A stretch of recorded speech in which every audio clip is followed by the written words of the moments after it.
तो 7.6 तीव्रता के भूकंप से पूरा जापान जो है वो हिलता हुआ नजर आया। तस्वीरें हम आपको यहां पर दिखाते हैं। ये तस्वीर आप देखिए, ये 7.6 तीव्रता के भूकंप और उसके बाद आई सुनामी, जिसके बाद किस तरीके की जो है तबाही का मंजर देखने को मिला है। हालांकि जापान ने अपने आप को इस तरीके से बिल्डअप किया है कि भारी से भारी जो भूकंप है उसे वहां पर ज्यादा नुकसान यहां पर ना पहुंचा सके, लेकिन आप इसके बावजूद भी देखिए, क्योंकि 7.6 तीव्रता का जो भूकंप है वो बेहद गंभीर श्रेणी में आता है और कितना नुकसान यहां पर पहुंचा सकता है उसकी ये तस्वीरें, जहां पर कैसे ये देखिए, ये पार्किंग में कार जो खड़ी है वो कैसे हिलती हुई यहां पर नजर आ रही है। हर एक कार जो आपको इसमें नजर आएगी वो पूरी तरीके से हिल रही है, क्योंकि 7.6 तीव्रता का ये भूकंप था।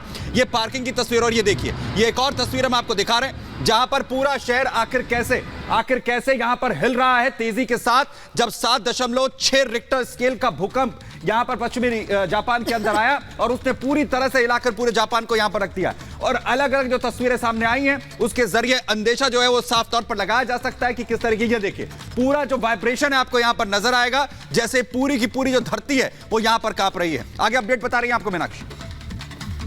जापान का भूकंप आपने देखा। अब सियासी भूकंप की बात करेंगे। राम मंदिर पर दरअसल सियासत कम होने का नाम नहीं ले रही है, थमने का नाम नहीं ले रही है। कांग्रेस के नेता लगातार बेतुका बयान देकर के देश का माहौल खराब करने की कोशिश कर रहे हैं और एक बार फिर से ये बयान दिया गया है उदित राज की तरफ से। ये सच है कि प्रधानमंत्री ने करोड़ों राम भक्तों के टूटे हुए सपने को जोड़ने का काम किया है। ऐसे में क्या कांग्रेस का बीजेपी को एजेंट बता देना सही है? इस रिपोर्ट में आपको दिखाते हैं।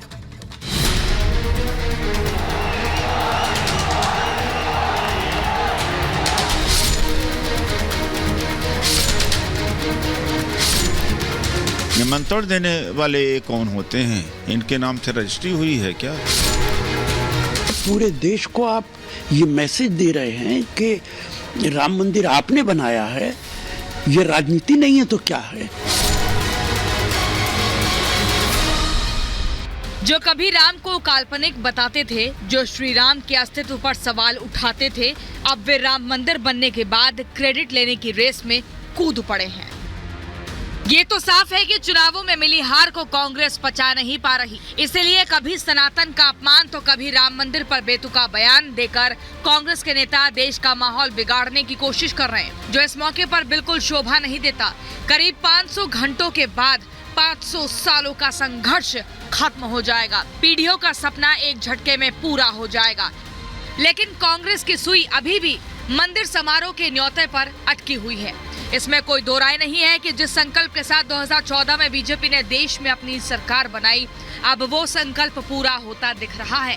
लेकिन कांग्रेस के नेता बीजेपी को ही एजेंट बता रहे हैं। ये तो धर्मनिरपेक्ष राष्ट्र है, अपनी मर्जी से करेंगे। वो एजेंट क्यों बनने की कोशिश कर रहे हैं? क्या कोई जानता नहीं क्या भगवान राम को? मुसलमानों को पता है उन्हें क्या करना है, हिंदुओं को पता है उन्हें काम करना है। बीच में ये लोग क्या कर रहे हैं? 2024 की तैयारी कर रहे हैं। राम मंदिर सुप्रीम कोर्ट के फैसले से बना है। राम मंदिर देश के तमाम लोगों का है, सिर्फ भारतीय जनता पार्टी का नहीं है।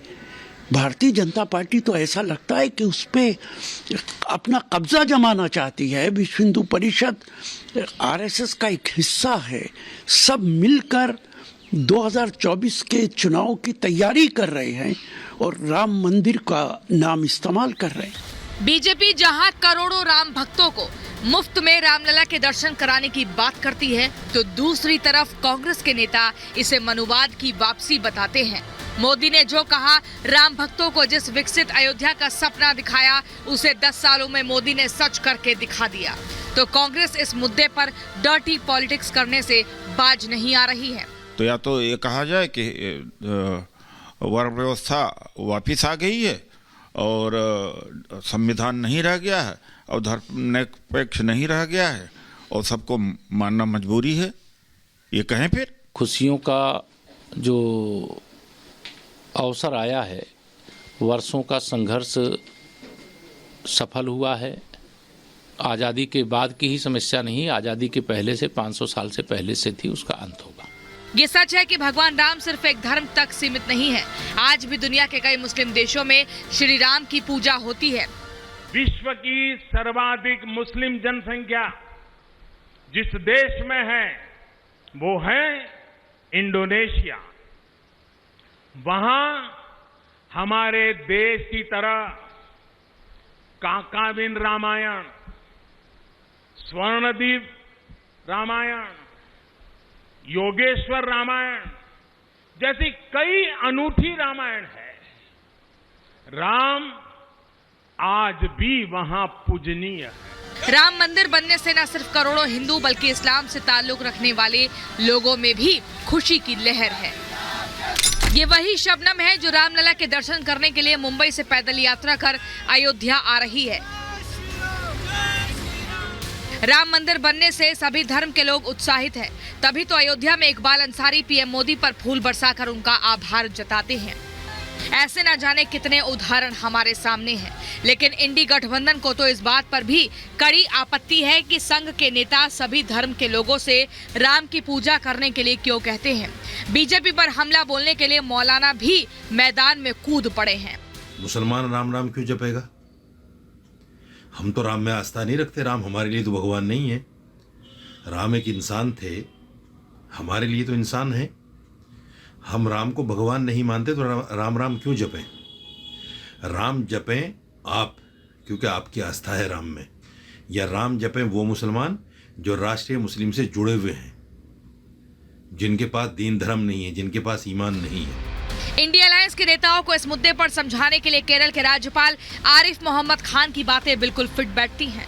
राम हमारी आवश्यकता है, हमारे जिससे हम सिर्फ अपने लिए नहीं, अपनी आने वाली नस्लों के चरित्र निर्माण का काम कर सके। राम वो हैं जो राक्षसों को, खराब काम करने वालों के लिए परेशानी का बाइस बनते हैं। अब लोकसभा के चुनाव नजदीक हैं। मोदी को गाली देने वाली इंडिया अलायंस को जनता ने विधानसभा के चुनावों में तो मजा चखा दिया है। ऐसे में अब राम मंदिर पर डर्टी पॉलिटिक्स का 2024 में क्या असर होगा, ये तो वक्त ही बताएगा।